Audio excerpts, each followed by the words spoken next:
भगवान आएंगे तो आप समान भगवान भगवती ही बनाएंगे ना, तो मैं तो तुमको भगवान भगवती ही बना करके देवताओं से भी ऊंचे। तो सत्युग त्रेता में थोड़े ही ऐसे धर्म की ग्लानि हो सकती है जैसे शास्त्रों में लिखी हुई है। अरे देखो,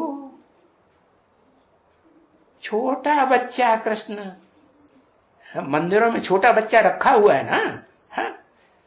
इतना छोटा, और फिर उसको दिखाते हैं काली दह में कूद पड़ा। और काली दह कैसी?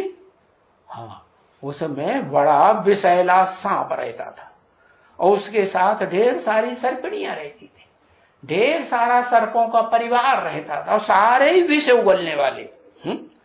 काला काला भुजंग सांप और है, हाँ, और वो विष भी कैसा भयंकर विष। तो उस विष से वो नदी का पानी काला पड़ गया। हाँ, तो उस काली देह में कूद पड़ा। अरे ये कोई नदी की बात थोड़ी ही है? नदी तो ऊपर से नीचे की ओर बहती है। उनका मिसाल दिया है कि बाप जब आते हैं तो उन ज्ञान गंगाओं को, नदियों को, ज्ञान जमुनाओं को ऊंचते ऊंच स्टेज में चढ़ाते हैं, तो ऊंचाई ज्ञान सुनाएंगी है कि नीचा ज्ञान सुनाएंगी? हाँ, ज्ञान योग की परियां बनकर के ऊंची स्टेज में उड़ती हैं और देश देशांतर में उड़ करके ज्ञान सुनाती है। तो ऐसी ऊंची ऊंची कन्याएं माताएं जो परियों के रूप में दिखाई हैं, पहले जन्म में जब मैं आता हूं, तो वो ऊंचते ऊंच पार्ट बजाने वाली है भगवान भगवती की जो रचना है। और वो जब इस षष्ठी रूपी रंगमंच पर 4 युगों में 4 अवस्थाओं में पार्ट बजाती है और जो नई नई ढेर की ढेर आत्माएं आत्मलोक से उतरती हैं कि नहीं? हाँ, सतयुग में सोने जैसी आत्माएं उतरती हैं, त्रेता में चांदी जैसी आत्माएं उतरती हैं, तो उनके संग का रंग लग जाता है सोने जैसी आत्माओं को, तो मिक्स हो जाती है, उनके स्वभाव संस्कार मिक्स होंगे कि नहीं? और फिर द्वापर युग आता है तो उसका तो नाम ही है दोपुर, माने द्वैतवादी, दो धर्म, दो राज्य, दो धर्म पिताएं, 4 से 8, ये संख्या बढ़ती जाती है द्वैतवाद की। भाषाएं भी बढ़ जाती है, भाषाओं के आधार पर बहुत झगड़ा, जातियां बढ़ जाती हैं। तो ऐसे झगड़े बढ़ते हैं तो उसे द्वैतवादी दुनिया में फिर वो देव आत्माएं भी ढेर की ढेर ऐसी आत्माएं आ गई, तो उनके संग के रंग में नीचे गिरेंगी कि नहीं? हाँ, और कलयुग में जाकर तो एकदम सब आत्माएं तमो प्रधान बन जाती। तमो प्रधान बनेंगी तो काली बनेंगी या गोरी बनेंगी? एकदम काली। और सबसे जास्ती काली वो आत्माएं बनती हैं, अरे जो षष्ठी रूपी रंगमंच पर क्या, हाँ, ज्यादा से ज्यादा कन्याओं माताओं का जन्म लेती है। क्या समझा? तो नदी हुई ना, है? भगवान आते हैं तो उनको ज्ञान गंगाएं बनाते हैं, जो नदियां हुई ना वो ही नदियां नीचे गिरती हैं तो नीचे की ओर आती हैं, पहाड़ से उतरती हैं तो कहां जाती हैं? नीचे जाती, नीचे जाती हैं। क्यों? क्योंकि जब पहाड़ से नीचे उतरती हैं तो मैदान में ढेर सारा कचरा उठाती है और वो कचरा जो है वो नदियों में मिक्स होता है, तो नदी काली बनेगी कि गोरी बनेगी? हाँ, है नंबरवार। कोई नदी ऐसी भी है कि जन्म जन्मांतर जो ऊंचते ऊंच पार्टधारी, हीरो पार्टधारी कहा जाता है ना ड्रामा में, उसके संग के रंग में ज्यादा रहती हो, हाँ, तो वो उसी तरह का पार्ट बजाएगी ना। हाँ, तो बताया कि सब एक जैसी नदियां नहीं दिखाते हैं, 3 तरह की नदियां दिखाई दी। क्या?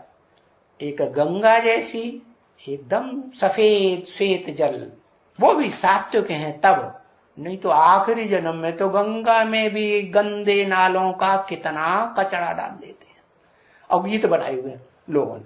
राम तेरी गंगा मैली। अरे समझो तो, राम को क्या सुनाते हो कि राम तेरी गंगा मैली है? राम को सुनाते हैं कि राम आकर के गंगा मैली को क्या कर दें है? सुंदर बनाए दें, गोरी बनाए दें। अब राम वाली आत्मा बनाए जी खुद ही काली बन गई है कि राम वाली आत्मा में जो प्रवेश करने वाली सुप्रीम सोल है, जो कभी भी काला पीला बनता ही नहीं, तमो प्रधान सतो प्रधान रजो प्रधान बनता ही नहीं, वो आकर के सात्विक बनाएगा। हाँ, तो वो राम वाली आत्मा में वो आत्मा प्रवेश करती है सुप्रीम सोल। हाँ, और उसको कैसा बनाती है? जो कृष्ण जैसा, कृष्ण का अर्थ भी होता है काला, क्या कृष्ण जैसा काला बन गया। कैसे काला बन गया? वो ही काली काली नदियां जो बन जाती हैं कलयुग के अंत में है, जिनमें ढेर सारा कचरा जन्म जन्मांतर पड़ता है, तो वो नदियां जब नीचे स्टेज में चली जाती हैं तो उनके संग के रंग में आता है। क्या क्यों आता है? जन्म जन्मांतर की इतनी श्रेष्ठ आत्मा नीची संग में क्यों आती है? इसलिए आती है कि उसका हिसाब किताब जन्म जन्मांतर का उस आत्मा के साथ भी है। वो नहीं उठाती है ऊंचा, वो क्या ऊंचा उठाएगी, खुद ही नीचे गिरी हुई। वो आत्मा उन आत्माओं के संग के रंग में उसे इसलिए आना पड़ता है, इसलिए हिसाब किताब बना हुआ है कि जिस आत्मा के द्वारा वो पहले जन्म में बाप से बेसिक ज्ञान लेती है और उस बेसिक ज्ञान का उजूरा उसे देना है या नहीं देना है? क्या देना है? बेसिक ज्ञान का उजूरा ये देना है कि जैसे बाप होता है, बच्चे को वर्षा देता है, तो बच्चे बाप की परवरिश करते हैं ना, तो ऐसे ही बच्चे का काम है परवरिश करना। अब बाप बूढ़ा हो गया, ज्यादा तमो प्रधान हुआ सतो प्रधान हुआ है? बाप बूढ़ा है, तमो प्रधान है, तो तमो प्रधान आत्मा उस बच्चे में जो तमो प्रधान बना हुआ है उसमें प्रवेश करती है। किस रूप में प्रवेश करती है? अरे वो ही 4 मुखों वाला ब्रह्मा। कैसा? जैसे रावण के मुख मिलकर के एक हो जाते हैं, झूठों का क्या समुदाय बन जाता है, ऐसे ही उन माताओं का सहयोग लेकर के, उन माताओं से प्रभावित होकर के वो आत्मा राम वाली आत्मा के ऊपर सूक्ष्म शरीर से अटैक करती है और अटैक करके उसको नदियों में अच्छी तरह से गोते खिलाती है। अब उस आत्मा को ये पता नहीं है कि ये मुकर्रर रथधारी वो ही आत्मा है जिसके लिए शिव सुप्रीम सोल बार बार बोलते हैं कि मैं टेम्पररी रथ में भी आता हूं और मुकर्रर रथ में सदा काल के लिए आता हूं। तो इस बात पर उसे विश्वास नहीं है, तो उस मुकर्रर रथधारी के द्वारा जो भी बातें शिव बाप बोलते हैं, गहराई के ज्ञान के पॉइंट सुनाते हैं, राज की बातें बताते हैं, वो उस बच्चा बुद्धि कृष्ण की बुद्धि में बैठती है। बुद्धि तो बच्चा बुद्धि है, लेकिन सूक्ष्म शरीर धारण किया तो पावरफुल बन गई या कच्ची बन गई? बच्चा रहती है, पावरफुल बन जाती है। और वो आत्मा का कनेक्शन उन सभी आत्माओं के साथ है जो उसके 16 कला संपूर्ण राज्य में आकर के जन्म लेती है। क्या? तो वो पावरफुल आत्मा सब में प्रवेश करने योग्य बन जाती है, उन 16 कला संपूर्ण बनने वालों में, या नहीं बन जाती? बनेगी। तो सबका अनुभव उसके पास है ना, प्रवेश करके सबका अनुभव है और सबसे जास्ती पावरफुल भी है। तो उनमें से सबसे जास्ती किस में प्रवेश करती है? वो एक ही बीज के साथ उसका अनेक जन्मों का हिसाब किताब है। क्या? सुखदायी जन्मों का भी हिसाब किताब है और इस अंतिम दुखदायी जन्म का सबसे जास्ती हिसाब किताब। तो वो प्रवेश करके उसकी बुद्धि को घुमाती है। क्यों घुमाती है? क्योंकि ज्यादा जो तमो प्रधान बनता है वो बीज बनता है या तना या टहनिया या पत्ते बनते हैं, नहीं फल नहीं बनता है, फूल नहीं ज्यादा तमो प्रधान बनते हैं। बीज के लिए गायन है कि दाना खाक में मिलकर गुले गुलजार होता है। ये जो बीज है उसकी यही नियति है। क्या? बड़े से बड़ा बीज होगा तो इसकी बड़े से बड़ी यही नियति होगी, यही पार्ट होगा। क्या? कि वो खाक में मिलेगा और खाक में मिलकर के फिर क्या बनाता है? इस सृष्टि को स्वर्ग बनाने के लिए निमित्त बन जाता है। बनाता कौन है? बन तो जाता है, बनाता कोई नहीं है, बनता भी खुद ही है, लेकिन उसको रास्ता बताने वाला कौन? रास्ता बताने वाला वही शिव सुप्रीम सोल जो उसमें प्रवेश करता है, वो रास्ता बताता है। क्या रास्ता बताता है? कि बच्चे अब ये काली देह का संग का रंग लगाना छोड़ो। क्या क्या करो?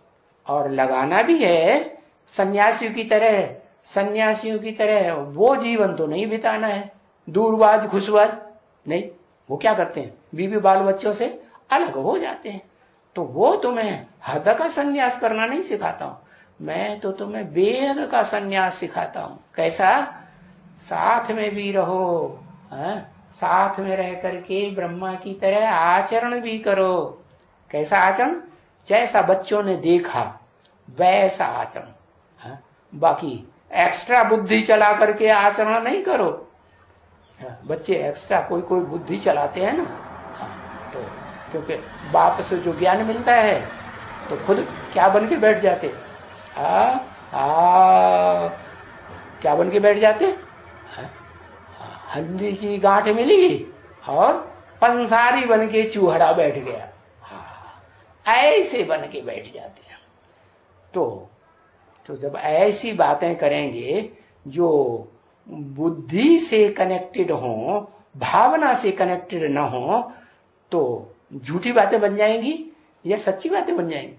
क्योंकि जो भी मनुष्य मात्र की आत्माएं हैं इस दुनिया में 500-700 करोड़, उन सबके अंदर बुद्धि है या नहीं है? बुद्धि तो सबके, मन सबके अंदर है, लेकिन मन और बुद्धि जो मनुष्य सृष्टि का बाप बीज है उसकी बुद्धि सबसे जास्ती तामसी बन जाती है। और शिव बाप आते हैं, जानते हैं ये तो अंतिम जन्म में ऐसा बना है संग के रंग से, लेकिन और पूर्व जन्मों में तो बहुत श्रेष्ठ पार्टधारी आत्मा रही है, इसलिए वो उसी तन को चुनता है। और चुन करके जैसी वो पहले जन्म में श्वेत आत्मा थी, कोई पाप का वो अंश मात्र भी नहीं रहा, ऐसी आत्मा आप समान बनाए देता है। बाकी शास्त्रों में जो लिखा हुआ है काली देह में कूद पड़ा, वो तो समझ में आया ना है? कृष्ण कूद पड़ा तो कौन सा कृष्ण कूद पड़ा? 16 कला संपूर्ण कृष्ण कूद पड़ा, या मैं जिस बच्चे को आकर के अपनी गोद में लेता हूं, आप समान बनाता हूं, है वो बच्चा काली देह में कूदता है। कैसे कूदता है? योग युक्त होके कूदता है या भोगी बना रहता है तब कूदता है? जब भोगी बना रहता है कूदता है तो काला ही बनेगा। शूटिंग करेगा कि नहीं? नहीं करेगा। अरे काले बनने की भी शूटिंग होगी कि नहीं? होती है। फिर गोरा बनता है तो मैंने जो तरकीब बताई कि भले बाथरूम में बैठो, पहाने में बैठो, कोई कर्म करो, कोई इंद्रियों से करो, क्या करो? बाप को याद करो। तो ऐसी याद में रह करके वो काली देह में कूदेगा तो भी विजय प्राप्त करेगा या काला बन जाएगा?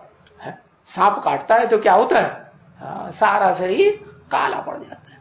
तो ऐसा नहीं है, उसकी तो आत्मा भी गोरी बनती है और शरीर भी इसी जन्म में निरोगी कंचन काया बनता है। तो ऐसा नहीं है कि काली देह में कूदा और चेहरा काला हो गया, सारा शरीर काला पड़ गया। ये तो झूठी बात है कि ऐसा काला भी पड़ गया, विष चढ़ गया सारे शरीर में, और फिर उसने डांस किया उसके सर्प के फन के ऊपर। ऐसे होता है क्या? अरे जिसको सांप का विष चढ़ जाता है वो तो कैसा हो जाता है? वो तो जैसे मर गया, मुर्दा जैसा हो जाता है। तो वो डांस करेगा क्या? नहीं। वास्तव में ये तो डांस ज्ञान डांस की बात है। क्या जितनी वो सर्प सर्पिणियां जैसी बन जाती हैं नदियां हैं, सर्पिणी क्या करती है?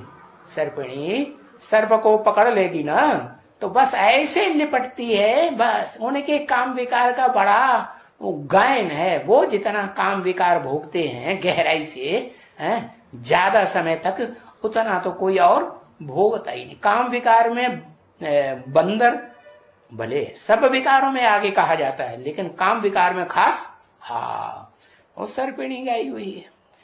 तो सर्प के ऊपर डांस किया,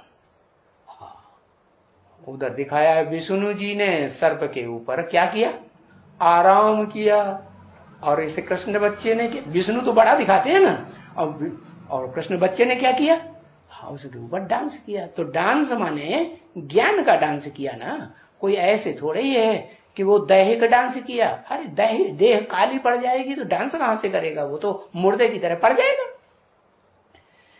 तो देखो शास्त्रों में तो उस 16 कला संपूर्ण कृष्ण को काला बनाई दिया है।